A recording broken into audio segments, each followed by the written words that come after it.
Oke, halo guys, selamat datang di podcastku. Ananta Dewantara, tetap tenang, Tetap santuy. Oke.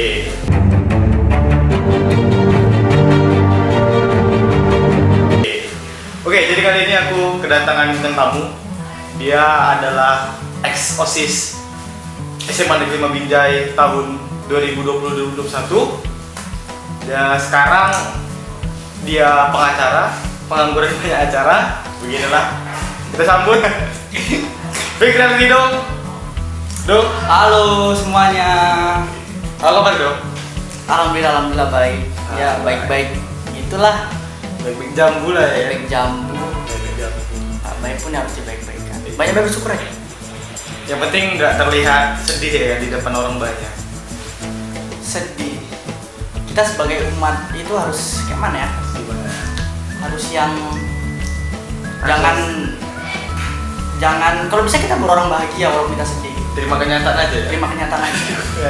Semua udah diatur. Oke, jadi kali ini kita akan membahas salah satu yang baru aja terjadi di Indonesia, yaitu tentang seputar olahraga. Sebelumnya kita mengucapkan selamat kepada tim badminton Indonesia yang Indonesia telah juara. menjuarai turnamen Thomas Uber Cup setelah berapa lama dulu? 19 tahun.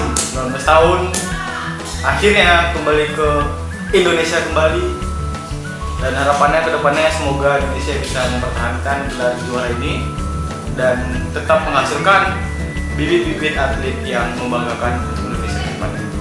Oke. Dok, sehat Dok? Sehat.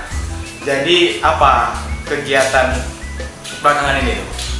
Saya sibuk aja sih, sibuk ngapa-ngapain.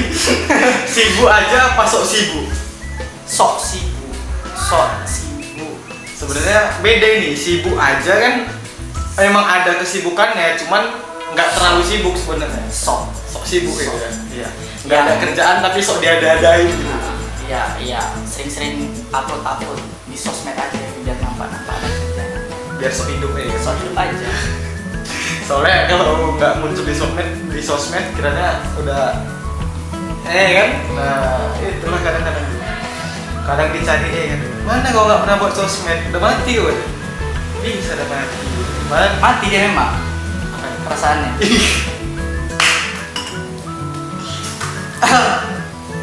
Canda. Berat nih, Berat. udah soal perasaan ini berat ini. Jangan Perasaan siapa yang mati dulu? Perasaan kau ke dia atau dia ke kau?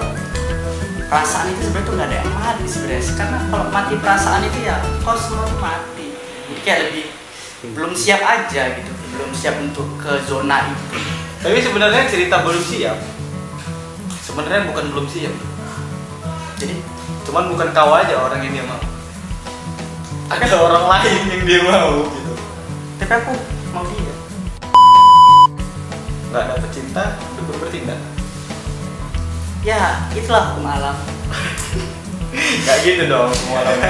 Canda. Alam main dukun ya kan. Tuhan itu kan menciptakan. Udah kayak masuk ke TKD. 3D. 3D. 4 pun bisa 4. Enggak 3 aja gitu, jangan. 3 aja. Dukun, Nah, doa. nah, Nih. nah. Tapi tuh ya itu fakta gitu. Karena ya apa kita semua butuh uang gitu. Jadi nggak bisa dibilang ngantret apa segala macem, nggak bisa. Bukan kita butuh uang, tapi apa-apa emang harus uang. Iya kan? Udah wajib, apa-apa udah wajib uang kan gitu. Seperangkat alat sholat aja beli pakai uang. Belinya pakai uang. Kan Walaupun istrinya minta, kan nggak mungkin nggak nyolot apa-apa, nggak ada ininya maharnya. Yang penting cintamu padaku tulus. Ih, mau dikasih makan apa? itu buaya dari binatang mana itu? Itu yang mana itu buayanya? Alligator? Apa yang gimana itu? Albino. Dia salah satu-satunya. Dia langka satu-satunya. Belakangan ini kegiatan kosong dulu. nggak dibilang kosong ya nggak juga sih ya. Apa yang bisa dikerjakan kerjakan, olahraga. Lagi-lagi naikkan habit baca buku sih. Karena tau lah bangsa kita nih baca buku kurang. Literasinya kurang. Baca apa aja sih? Iya, baca pesan WhatsApp. Itu kan juga baca kan? Iya, baca. Kadang bacanya tuh cuma sebentar gitu kan. Ada pemberitahuan. Tapi sampai ke bawah pemberitahuannya yang dibaca. Ke bawahnya nggak tahu gitu kan. Kan gitu Mak- orang Indonesia biasanya. Emang ada yang pengen dibaca cuma nggak bisa dibaca gitu. Perasaannya. Chat dari dia. Wih. Kan dia nggak ngechat, yang nggak bisa dibaca dong. Itu mesti gengsi. Tapi sekalian ngechat dibacanya cuma 1 detik. Ternyata 2 hari. Iya. Lagi hobi apa sekarang? Banyak sih. Yang Hobi lebih dominan lah. makan. Itu Makan. hobi semua orang sih. Iya, makan hobi ya. Lagi-lagi suka ini sih, aku suka main bulu tangkis, futsal ya. Iya, yang tadi malam baru juara kan? Olahragaan. Iya. Yang bisa muncul. Tapi aku hobiku nggak main cewek. Tapi salah satu ya. Kadang-kadang. Kalau ada peluang. Kalau udah pencopet juga gitu kok. Pencuri, pencopet itu bukan karena dia mau, tapi karena ada kesempatan. Ya misalnya aku sama kamu, aku pergi terus duitku tinggal, HP ku tinggal. Jadi Kan kesempatan kan? Jadi itu kan bukan salah si pencopet kan kalau kita pikir. Enggak. Itu Karena kan kesempatan kan rahmat dari itu. Iya. Kesempatan kan nggak ada yang kali ya, makanya dimanfaatkan. Manfaatkan. Iya Cerdas kan? cerdas. Calon-calon orang sukses. Sukses maksud gue. Di borgol. Di borgol. Oke, jadi lagi seneng badminton. Badminton. Jadi tadi malam nonton lah ya. Wah. Final. Nonton sih Sampai habis. harusnya ada enggak sih dibilang skate sih enggak sih. Harusnya ada kayak rencana nongkrong itu kayak enggak sih Indonesia nomor 1 di Indonesia. Ya. Indonesia pernah kali ya? Pernah kali. Indonesia kali memang. Tapi kalau untuk bola enggak pernah nonton. Nggak pernah nonton bola. Jelek.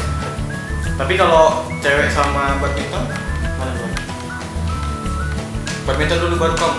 Badminton. Iya. Kayak nggak punya cewek kan? Iya juga. Iya kan, ini kan kita kan Iya benar. lihat situasi. Tapi kan Mungkin kalau punya cewek, cewek bakal cewek dulu gitu ya. sambil nonton badminton. Iya, gitu aja. Kadang sesuatu tuh nggak harus selalunya dipilih, bisa diajak bareng-bareng kan? Ternyata bukan kerja keras, kerja cerdas. Cerdas. Jadi kenapa nggak sekalian diajak hoki, sekalian nonton badminton ya kan? Kenapa harus dipilih? Sesuatu tuh nggak semuanya harus dipilih. Bisa aja dua-dua gabungnya kan? Jangan suka pilih. Jadi gimana tadi malam melihat pertandingan Indonesia? Sebenarnya dari susunan line up ya, line up yang diturunkan dari tim Thomas tadi malam itu sebelum bertanding udah optimis pasti langsung disapu bersih 3-0 tanpa harus memainkan 2 pertandingan sisanya kan. Iya. Karena memang tim Cina itu nggak menurunkan skuad maksimalnya.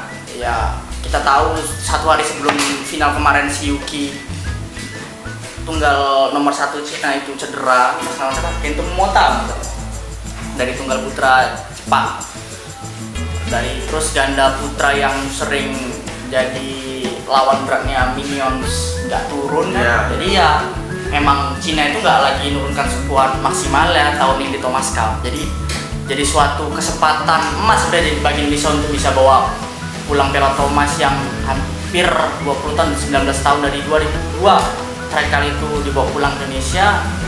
Dan kalau tadi malam pun gagal tuh sayang sekali sih kalau Soalnya udah dikasih mulai peluang unggul dari susunan pemain.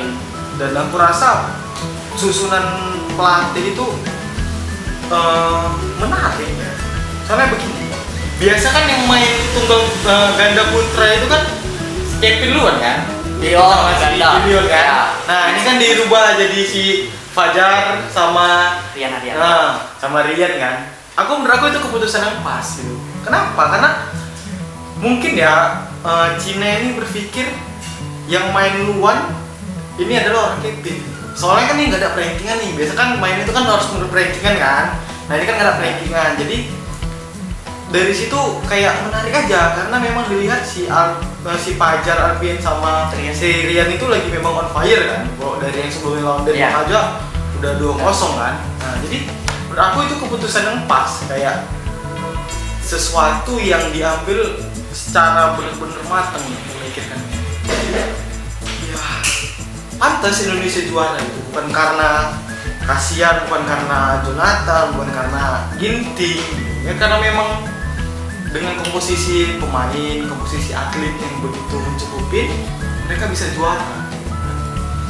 Tapi sih kalau menurutku sih alasan kedua kenapa pasangan Fajri diturunkan di ganda pertama karena Gideon kan nggak main tadi malam kan, karena memang dia kelelahan. Yang kedua terus pergerakan kakinya tuh udah mulai melambat ya, faktor usia kan, dengan ritme yang diberikan dari tim-tim Cina dengan kegesitannya, kelincahannya itu, jadi tim Indonesia diroket lah. Kevin itu dipasangkan sama si Daniel.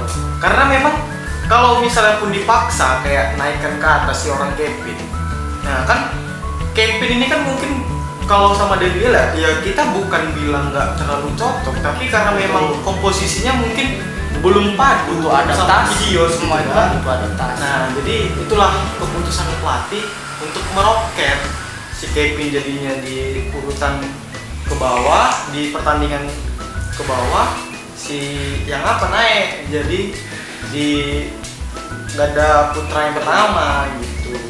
Sebenarnya itu menarik kalau menurutku ya. Terus mainnya Jonathan gimana tadi? Permainan Jonathan yang di luar ekspektasi menurutku, karena di match sebelumnya di semifinal dia hampir bermain 100 menit mungkin lebih. Seharusnya di match final ini orang berekspektasi bahwasanya tenaga dia habis, ternyata tidak gitu. Dia memang punya tingkat kebugaran yang di atas rata-rata mungkin ya. Jadi walaupun tetap dengan rubber game dia menyelesaikannya, tapi salut sih.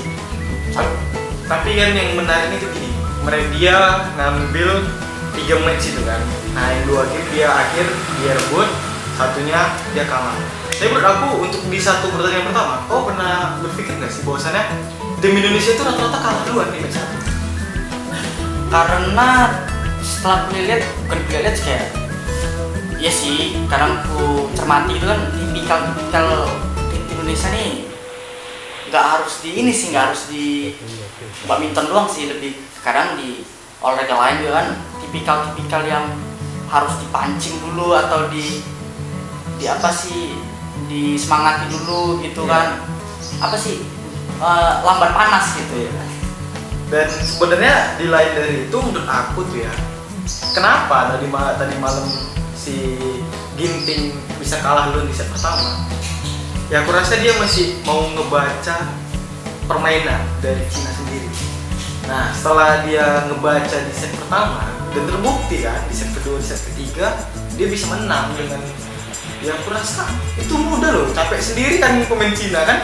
Ginting itu lawannya itu sebelum tadi malam bermain itu sudah 2 kali orang itu jumpa di turnamen sebelumnya itu kan, lawan tunggal putra Cina itu kan. Dari 2 pertemuan sebelumnya Ginting memang yang megang dari ranking pun memang jauh. Tapi yang kemarin yang waktu lawan Denmark ya aku rasa wajar-wajar aja sih kalah, karena memang dari peringkat sendiri kan, dari pemain Denmark itu yang tunggal itu kan dia memang kelas dunia yang peringkat 2 dia. Kedua. Jadi nggak kita ekspektasi pun ya wajar aja kalau dia kalah gitu kan, dia sesuai kemampuan. Yang kedua ya alasan-alasan lain, yang kedua yang mereka main di tuan rumah kan, di Denmark sendiri sendiri kan, itu kan sebuah motivasi tersendiri. Yang ketiga dengan postur yang di atas rata-rata, di atas 180 semua, dan tim Indonesia selalu ngasih bola-bola atas, ya selalu dikasih smash yang naik.